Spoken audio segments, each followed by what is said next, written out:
এটা তো উদযাপনী কুহଯିবନି এটা ସମାରୋହ ଉଦଯାପନୀ ହେଇପାରେ। এটা ଷଡ଼ପୁର ସପ୍ତାହ ଷୋଡ଼ଶ ମାସ এটা ଆମର ମାସ ଶେଷରେ ଏଇଟା ଗୋଟେ ତଥାପି ପ୍ରାସଙ୍ଗିକ ଭାବରେ ଆମେ ଗୋଟେ ଫଙ୍କସନଟା କଲୁ। କିନ୍ତୁ ଆମର ଉଦ୍ଦେଶ୍ୟ ହଉଛି ବର୍ଷ ବର୍ଷ ପାଇଁ କି ଏଥିରେ ଯୋଉ ମେସେଜଟା ଆମେ ଦବାକୁ ଚାହୁଁଛୁ କି ଲୋକ ସୁରକ୍ଷିତ ରୁହନ୍ତୁ ରାସ୍ତାରେ, ସେଇ ମେସେଜଟା ଜିଲ୍ଲାର କୋଣ ଅନୁକୋଣକୁ ପ୍ରସାରିତ ହଉ।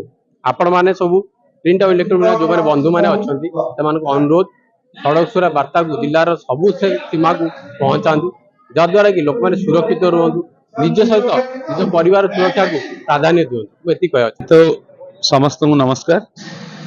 ସଡ଼କ ସୁରକ୍ଷା ଉଦଯାପନୀ ଏକ ପର୍ବ ମାତ୍ର, କିନ୍ତୁ ସଡ଼କ ସୁରକ୍ଷା ଆପଣମାନଙ୍କ ଦାୟିତ୍ୱ, ସମସ୍ତଙ୍କର ଦାୟିତ୍ୱ। ଖାଲି କେତେ ଜଣ ଆରଟିଓ କେତେ ଜଣ ପୋଲିସ ଅଫିସରଙ୍କର ଦାୟିତ୍ୱ ନୁହେଁ।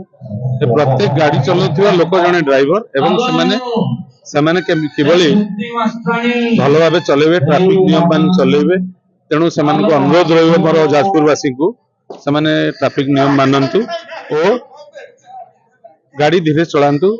ଚଳିଲେ ଦୁର୍ଘଟଣାକୁ ଯେତେ ଏଡ଼େଇ ପାରିବେ ଆମ ଜିଲ୍ଲା ସେତେ ଦୁର୍ଘଟଣା ମୁକ୍ତ ହେବ।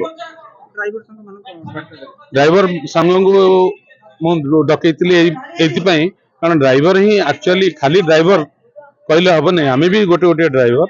ତେଣୁ ପ୍ରତ୍ୟେକ ଡ୍ରାଇଭରଙ୍କୁ ମୋର ଅନୁରୋଧ ରହିବ ସିଏ ନିଜେ ସୁରକ୍ଷିତ ରୁହନ୍ତୁ ଏବଂ ଅନ୍ୟମାନଙ୍କୁ ସୁରକ୍ଷିତ ରଖନ୍ତୁ, ତା ସହିତ ସୁରକ୍ଷିତ ଭାବେ ଘରକୁ ଫେରନ୍ତୁ।